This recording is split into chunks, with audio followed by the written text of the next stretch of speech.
श्लोक 61 अध्याय द्वितीय। तानि सर्वाणि संयम्य युक्त आसीत मत्परः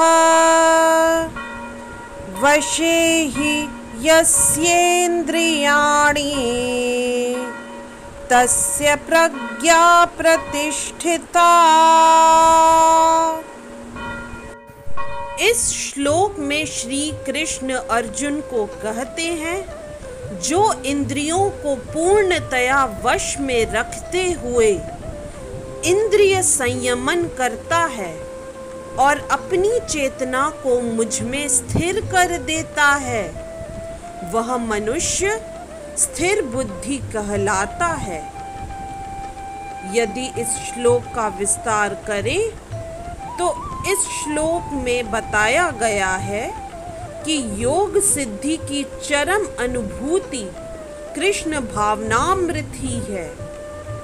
जब तक कोई कृष्ण भावना भावित नहीं होता तब तक इंद्रियों को वश में करना संभव नहीं है। दुर्वासा मुनि का झगड़ा महाराज अम्बरीश से हुआ, क्योंकि वे गर्ववश महाराज अम्बरीश पर क्रुद्ध हो गए, जिससे अपनी इंद्रियों को रोक नहीं पाए। दूसरी ओर यद्यपि राजा मुनि के समान योगी न था, किंतु वह कृष्ण का भक्त था और उसने मुनि के सारे अन्याय सह लिए, जिससे वह विजयी हुआ। राजा अपनी इंद्रियों को वश में कर सका, क्योंकि उसमें वे गुण थे जिनका उल्लेख श्रीमद् भागवत में हुआ है। स वै मनः कृष्ण पदार विन्दयोर्वचांसि वैकुंठ गुणानुवर्णन करौ हरे मंदिर मार्जनादिश्रुतिं चकारा च्युत सत्कथोदये मुकुंद लिंगालय दर्शन दृशो तद्भद्गात्र स्पर्शेग संगमं घ्राणं च तत्पाद सरोज सौरभे श्रीमत्तुल्यस्य रसानां तदार्पिते पादौ हरे क्षेत्रपदानु सर्पणे शिरो हृषिकेश पदाभिवन्दन कामं च दास्य न तु काम काम्यया यथोत्तमं श्लोक जनाश्रय रतिः श्री कृष्ण गोविंद हरे मुरारी हे नाथ नारायण वासुदेवा श्री कृष्ण गोविंद हरे मुरारी हे नाथ नारायण वासुदेवा हरे कृष्णा कृष्णा कृष्णा हरे हरे हरे कृष्णा कृष्णा कृष्णा हरे हरे।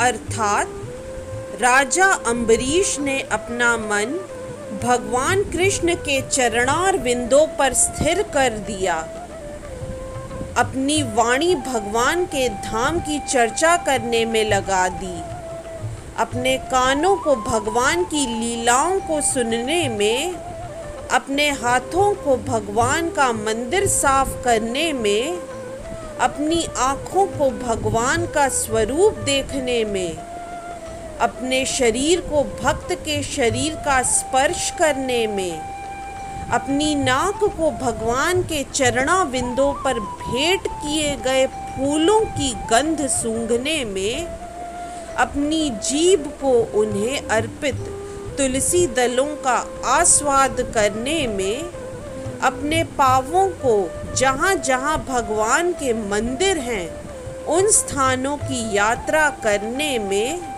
अपने सर को भगवान को नमस्कार करने में तथा अपनी इच्छाओं को भगवान की इच्छाओं को पूरा करने में लगा दिया।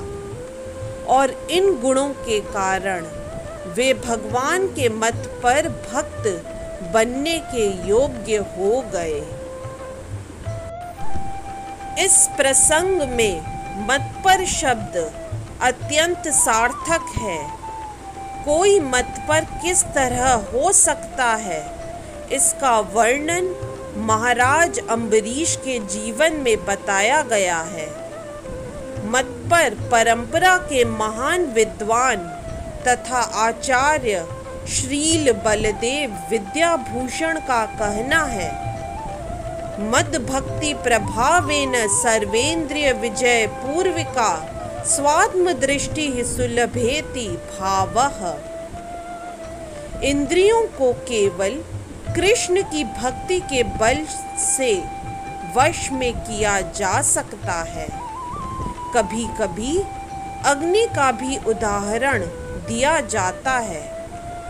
जिस प्रकार जलती हुई अग्नि कमरे के भीतर ही सारी वस्तुएं जला देती हैं, उसी प्रकार योगी के हृदय में स्थित भगवान विष्णु सारे मलों को जला देते हैं। योग सूत्र भी विष्णु का ध्यान आवश्यक बताता है, शून्य का नहीं।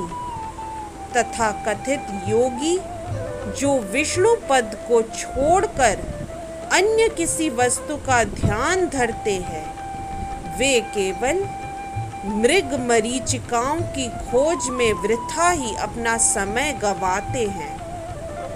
हमें कृष्ण भावना भावित होना चाहिए, भगवान के प्रति अनुरक्त होना चाहिए। असली योग का यही उद्देश्य है। इस तरह से श्लोक 61 अध्याय 2 की व्याख्या यहीं संपन्न होती है। जय श्री कृष्णा।